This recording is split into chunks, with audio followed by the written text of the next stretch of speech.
Здравствуйте, товарищи, and welcome to our 24th day of our month of mods. And today we're talking about another Star Wars Empire at War mod.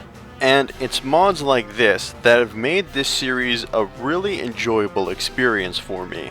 Because when I started doing this, one of my main goals was to teach you guys about all these great mods that are out there.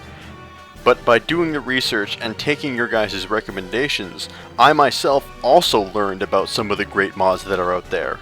And this is one of those mods that I was really happy to find, and I might have never have found unless I did this series. Anyway, this mod is called Thrawn's Revenge. So, Thrawn's Revenge takes place in the Star Wars universe right after the death of Emperor Palpatine and the Battle of Endor. So, essentially, you're in a point where the Empire is desperately trying to fight for its survival, and the New Republic, formerly the Rebels, are on the rise. However, enter in Admiral Thrawn, who was exiled to the far regions of the galaxy.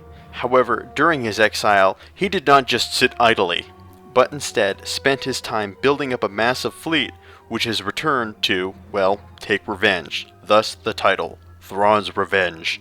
So, his new faction is called the Empire of the Hand, which sports a mix of Imperial ships and some new, unique, and original ships, all of which are outfitted with the best firepower in the game. However, they have very weak defense.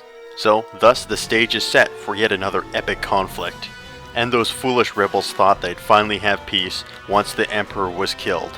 Also, there are minor factions in the game which take a role in the Galactic Conquest mode, thus spicing things up and adding in some much needed diversity. Factions such as Independent Imperial Warlords, the Hapes Consortium, and the Duscan League. But I think one of the coolest things about this mod is that it no longer functions on a tech level system, but an era system, each era representing a different era in the Star Wars universe after Palpatine's defeat.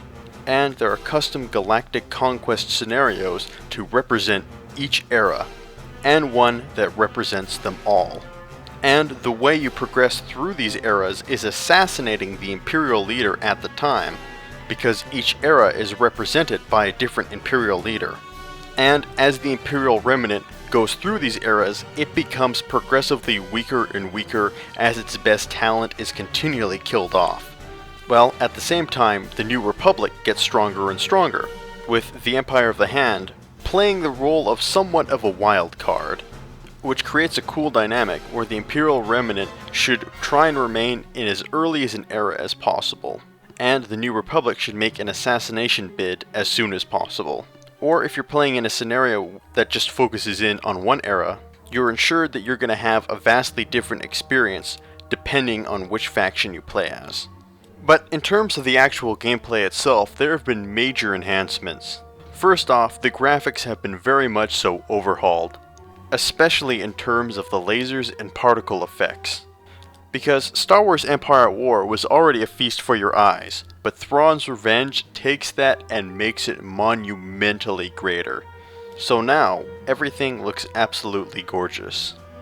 But on top of that, things have been very much so rebalanced to give the game more of a sim feeling rather than an arcadey feeling.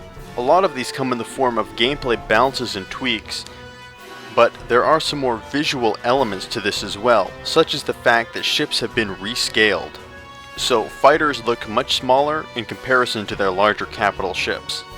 Also, there are a ton of new units for all the different factions, and some of these units are absolutely massive and awe-inspiring. For example, now you have playable Super Star Destroyers, and they are really a sight to behold. There are so many lasers, so many freaking lasers on that ship. I love it, I love it. Bottom line though, I feel that Thrawn's Revenge is the way Star Wars Empire at War was meant to be played. I mean, this is the game that I wish the original was. It takes what I believe are already arguably the best space battles in any RTS and makes them that much better.